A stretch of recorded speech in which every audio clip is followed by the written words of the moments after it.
और नमस्कार। आज हम आप लोगों के सामने एक ऐसा विषय लेकर आए हैं, मुझे लगता है जिसका सभी के लिए जिंदगी में बहुत ही महत्वपूर्ण है। आज के व्याख्यान का वो है टाइम मैनेजमेंट। टाइम मैनेजमेंट यानी समय प्रबंधन।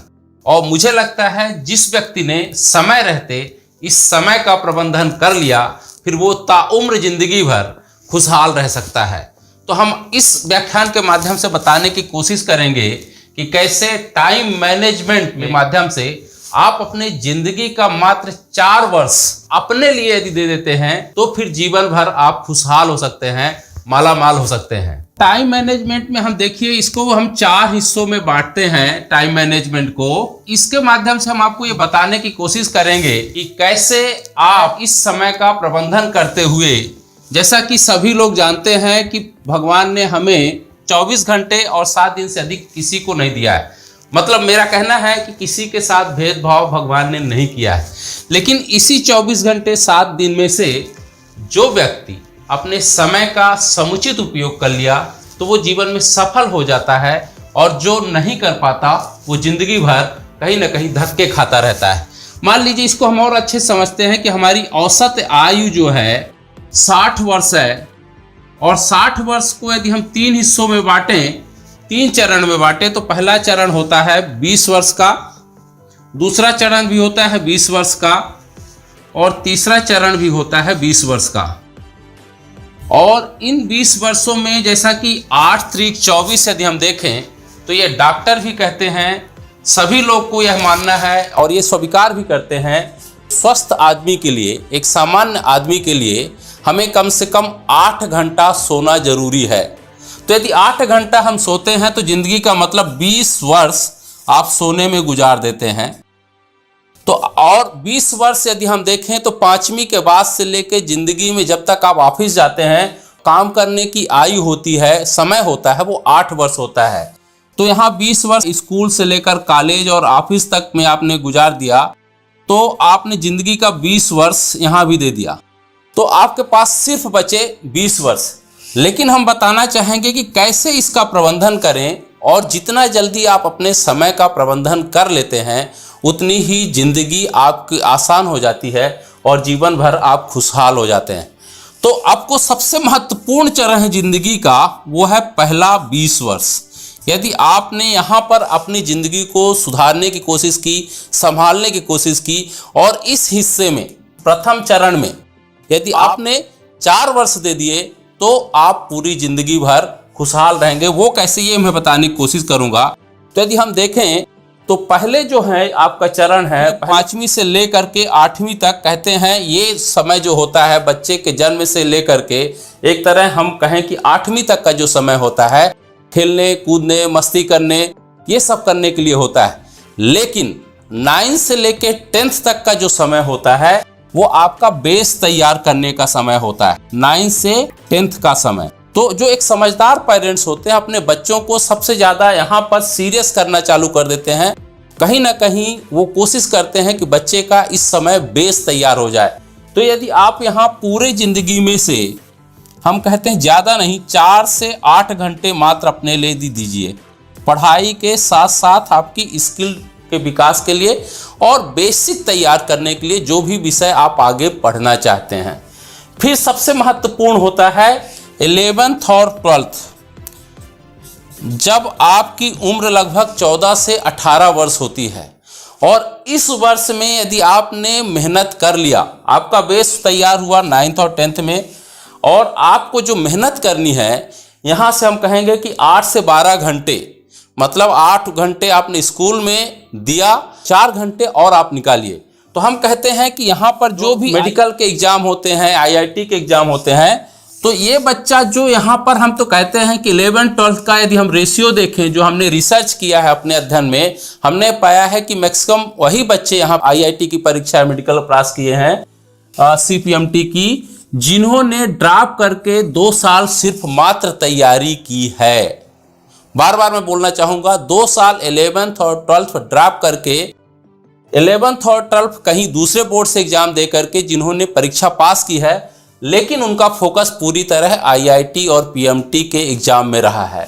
तो पहले चरण में जिन बच्चों ने अपने जिंदगी का 8 से 12 घंटे दे दिया, तो आप समझिए उसको एक कहीं ना कहीं पूरे जिंदगी के लिए रास्ता मिल जाता है और फिर उसी रास्ते पे बनाए हुए वो एक के बाद एक सफलता की सीढ़ियां चढ़ते चले जाते हैं और एक एक करके जो भी आप बनना चाहते हैं, जो भी लक्ष्य आपको हासिल करते हैं, वो आपको मिलता चला जाएगा।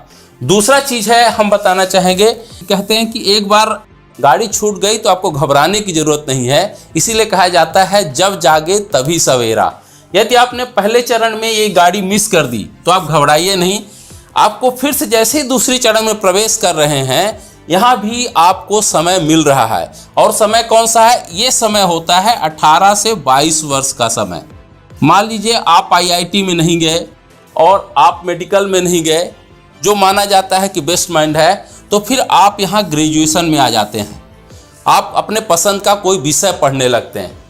तो 18 से 22 वर्ष का समय हम इसलिए बोलते हैं कि जो अनुभव किया अपने ज़िंदगी में हॉस्टल में रहते हुए, जो मैंने देखा और समझा और जो अपने मित्रों को देखा जो भी IAS IPS और आज बड़े उच्च पद पर पहुँचे हैं, तो हमने समझा कि फर्स्ट ईयर और सेकेंड ईयर में एक तरह से मौज मस्ती और अपनी ज़िंदगी को समझने के लिए ये गंवा देते हैं।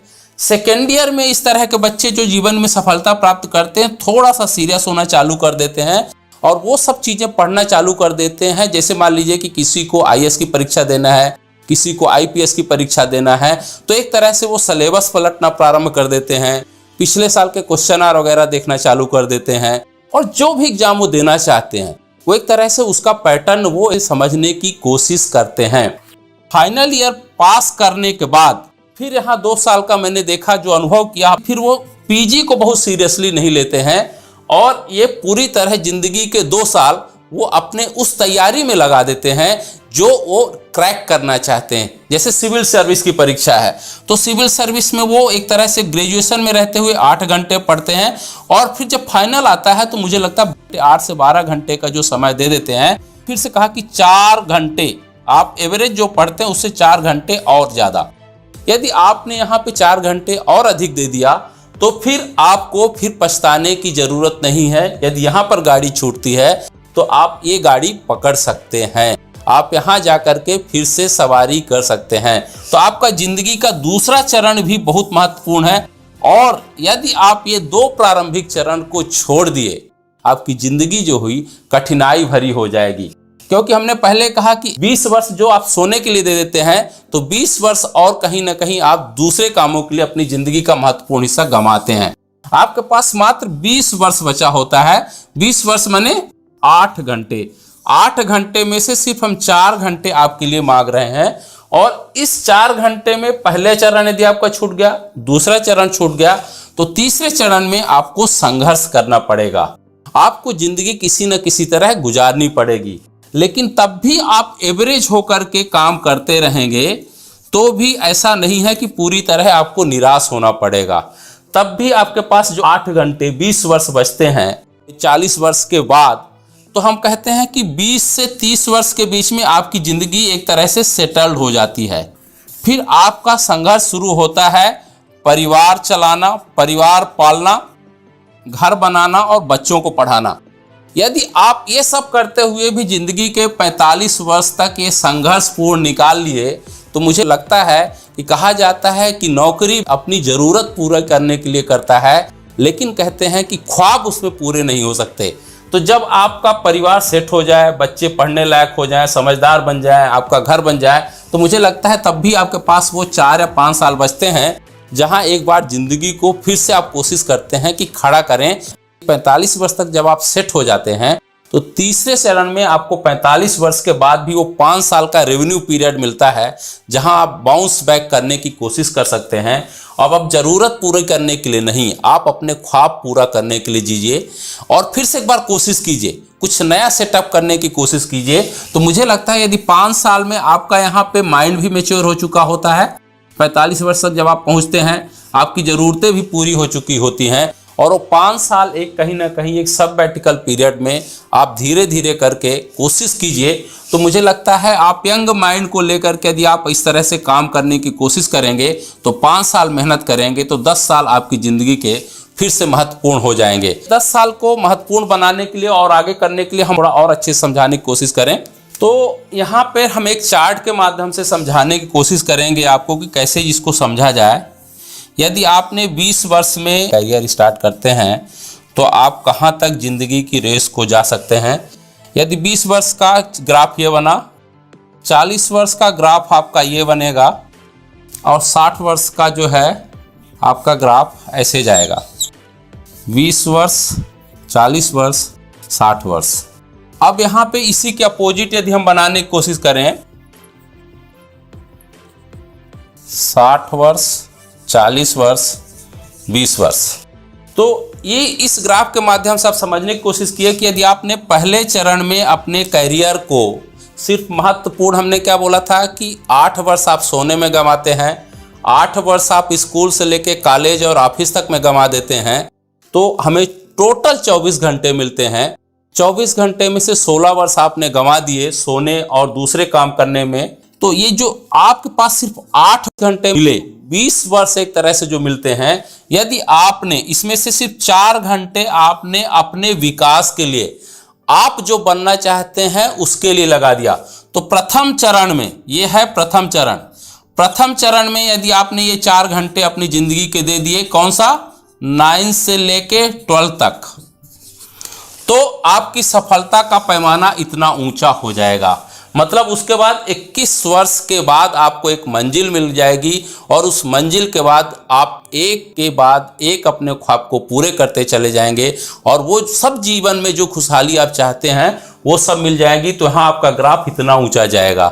लेकिन यदि आप पहले चरण में छोड़ते हैं तो दूसरे चरण में आपको यही जीवन का जो एक तरह से करियर स्टार्ट होता है वो लगभग 30 के बाद, क्योंकि आपका 18 से 20 साल संघर्ष सेटल करते करते 30 साल होता है और यहाँ से आप जाके जीवन की खुशहाली का पैमाना यहाँ तक जाएंगे। तो आपके पास 40 वर्ष में सेट होंगे तो आपकी तरह एक तरह से 20 वर्ष मिलते हैं जिंदगी को एंजॉय करने के लिए। लेकिन यदि आप प्रारंभ ही करते हैं 40 के बाद, तीसरा चरण जिसको हम कहते हैं, तो आपकी कैरियर यहाँ सेट होता है 50 वर्ष में और 50 वर्ष के बाद आप एक तरह से पूरी तरह जब करियर सेट कर लेते हैं, आप अपने ख्वाबों को पूरा करना चालू करते हैं, तो आपका जो जीवन जीने का एक तरह से खुशहाल ज़िंदगी जीने का पैमाना या कि समय उतना ही कम होता चला जाएगा। तो मेरा ये कहना है कि ये जो पूरे हमें 24 घंटे मिलते हैं, 7 दिन मिलते हैं, भगवान ने जिसको सबको बराबर दिया है, कोई भेदभाव नहीं किया है। यदि आपने ये चीज़ों को समझ लिया और जितने जल्दी आपने अपने ज़िंदगी का प्रारंभ कर दिया ये 4 घंटे का उपयोग करते हुए, तो आप जीवन में उतनी ही ऊंचाई तक पहुंच सकते हैं। आप जितना ही डिले करते चले जाते हैं उतना ही आपका जो है जिंदगी की खुशहाली का पैमाना कम होता चला जाता है। इसीलिए मैं बार बार कहता हूं अपने दर्शकों को, अपने श्रोताओं को कि टाइम इज इम्पॉर्टेंट। इसीलिए कहते हैं time and tide wait for none. यदि आपने अपने इस समय का प्रबंधन कर लिया, समय रहते आप सोच लिए कि हमें क्या बनना है, कैसे ज़िंदगी को हमें फोल्ड करना है या मोल्ड करना है, तो आप आगे बढ़ते चले जाते हैं और ताउम्र अपनी ज़िंदगी को मालामाल कर सकते हैं, खुशहाल कर सकते हैं। तो इस टाइम मैनेजमेंट को आप समझिए, उसको पकड़ने की कोशिश कीजिए और व्यर्थ में अपना समय मत गंवाइए। या अंत में हम ये कहना चाहेंगे कि मंजिल की जुस्तजू में क्यों भटक रहा है बंसिल, इतना असीम बन जा कि मंजिल तुझे पुकारे। बहुत बहुत धन्यवाद।